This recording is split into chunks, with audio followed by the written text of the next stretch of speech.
Hey guys, David here, and gonna do a little video today because Friday's gonna be Member of the Week, and I haven't quite got around to doing a Member of the Week this week. So instead, I thought I'd film a video on a topic I think will be very useful for lots of you, and this can also be a video that you can even come back to if you are just feeling a bit stuck. Because as you can see, what I want to talk to you guys about is what to do if you feel like you are stuck. Because I know this is something that happens to a lot of us. We have our ups and downs, and we can easily feel like we're stuck or we've hit a plateau and we're struggling. And I want to run you through what I think is the closest thing to an effective process to getting through that. Everyone's gonna be a little bit different, but I think this is a great process that'll work for a lot of people. And if you commit to it and follow the steps here, you'll definitely be able to get back on track, start seeing results again, start making those goals happen, and can help re-motivate you. So I really think this is an important video. If you are a bit stuck, if you are not sure where to go, you can do this process. It's gonna take a few minutes, but it's gonna really realign with where you wanna go. So let's dive into what I think is how to get unstuck, in my opinion, in the process. First things first, it comes back to generally the mindset. So number one up here is you've got to get your head back in the right space, because our head controls everything. It's going to control our actions, it's going to control what we do, how motivated we feel, whether we make those bad choices with our food, good choices, and everything comes back to our starting mindset, which leads to our actions. So we need to refocus that. And I think the best way to do that is to reconnect with why. Reconnect with why you actually want to get the results you do, why that's important to you, and what happens if it doesn't. And reconnecting to that is so powerful. So what you can do is even do a little activity here and brainstorm and write down 3 reasons why it is a must that you achieve these goals or achieve what you want. We all have an idea of what that is we're trying to work towards. But what are the 3 main reasons you actually want to do that? Is it for your family? Is it for you living the happiest life? Is it so you can go holiday and enjoy that? Is it just so you can wear those clothes that are in the closet that you haven't been able to pull out? Whatever it is, what is the reasons for you? And bring it back to the actual values you have in your life. Because a lot of you guys, your highest value may be your family. That might be the most important thing for you. And realizing that, hey, if I lose this weight, I get my energy back, I feel good, I'm gonna be a better mum, I'm gonna be a better family person, and that's your most important value. Or maybe it's something about growing and seeing yourself going somewhere. Like that's one of my biggest values. And this can really give you that, because every week and every time you see yourself getting better, seeing the results you want, you get that sense of growth and that fulfillment. And for me, that's one of the reasons that drives me with this sort of stuff personally a lot. So almost think about your values, what you really are about in your life, and realize that health and fitness is almost always a vehicle toward that. The other thing you can do is think about 3 consequences if you don't do it.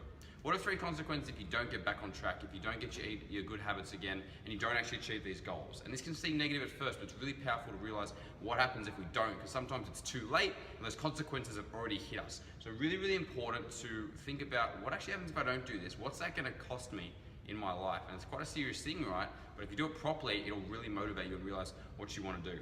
Once you've got the mindset a little bit more reconnected, set a new goal.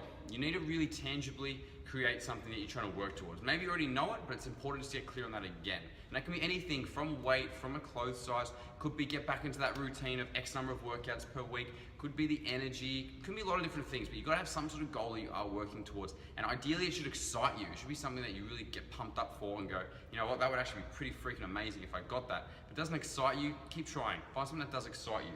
Once you've done that, let's make it visible. You've got to literally write it down somewhere and put it somewhere you can see it almost every day. So that could be on the back of the bathroom door, it could be on the fridge, it could be somewhere in your office at work, but have it somewhere you actually have to see it, because your subconscious mind will take that in and actually realize that is still the goal. Because sometimes we set a goal and we literally forget that we set that, and then we're just like, well, what was that again? It's not really there. But if you have it visible, it's very powerful if you're seeing it more often, to let that sink in and sort of drive you toward that. So it's an absolute must. You set a new goal, or it could be the same goal, but write it out, make it tangible, put it somewhere, and put a date on it. Date that. I want to be here by this date. So it's really serious, and you're committing to getting there. Now, it can be daunting, takes a bit of sitting down and focusing, but it's really powerful. So we're going to set a new goal.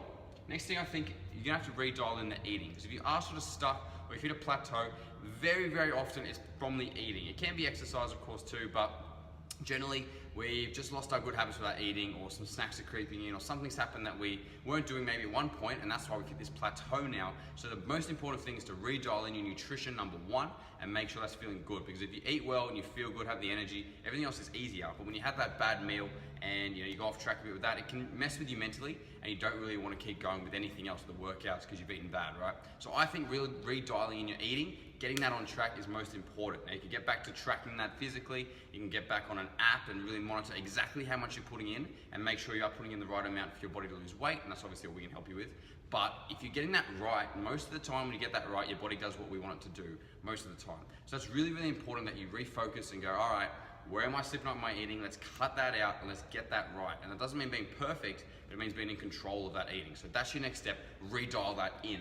Once you've done that, you can consider your workout side of things. Now this could just be making more workouts because you just slacked off a bit with that perhaps. So that's obviously really important to get to your exercise sessions. But if you're having a plateau and your eating's getting back on track, you can add in extra workouts, whether that just be light cardio work, go for a 30-minute, 45-minute walk a couple of days a week, jump on a bike, go for a swim. It can be extra stuff, could be extra workouts here. Whatever it is, sometimes adding a bit does help to break through a plateau.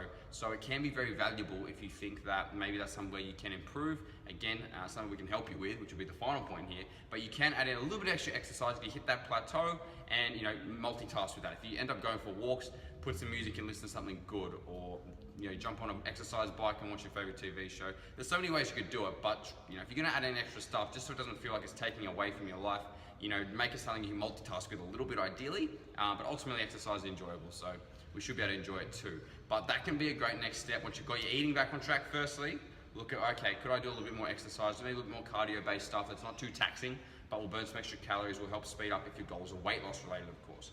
And finally, use your coach. So again, with your eating, with the exercise, we can help you set those targets, but check in with someone. Make sure you're using accountability that we have here to help you out, and use that to make sure that you're not slacking off, because that's what we're here for. I want everyone to achieve their goals ultimately, and that's why we're here to keep you accountable and supported, and using someone goes a long way. Like if you set a goal, tell them, hey, this is what I'm going to achieve by this, keep me accountable to that, because that will go a long way to having that when you actually say to someone, hey, I want you to make sure I stay on track with this because I'm slacking off. So that's what we're here for. Use a coach, and then we can also fine tune how much exercise, how's your eating going, and even help with the goal setting. But using someone extra goes a long way to getting that extra support so we can get back on track. So that's what I think is an amazing process. If you're stuck and you put a bit of time in, 10, 15 minutes, write some stuff down, get clear on the goals, redial in that eating, print out some food diary sheets and commit yourself to writing them down, get out your schedule, make the workouts, take a bit of time and do it properly, and it can really, really, really remotivate you and actually refocus you. And this is what most people do. It's not that they can't get started and lose weight, it's that they do it and then they find they hit a plateau, they give up, or temporarily give up, and the weight comes back on, or their bad habits creep back in. So it's more about being able to get through those sticking points and staying consistent than it is so much about having the perfect plan and losing 2 kilos a week, because it's about the long-term game, okay? So that's really good process. I hope that helps you guys. Chuck a comment below if you're gonna either try this or you think that was useful, or you got any other questions or things you wanna add, or just message me, whatever it needs to be if it's private, and we can have a chat about this sort of stuff and make sure that you're on the right track. But I think that'll help you out, guys. I hope you enjoyed it, and I'll talk to you all soon.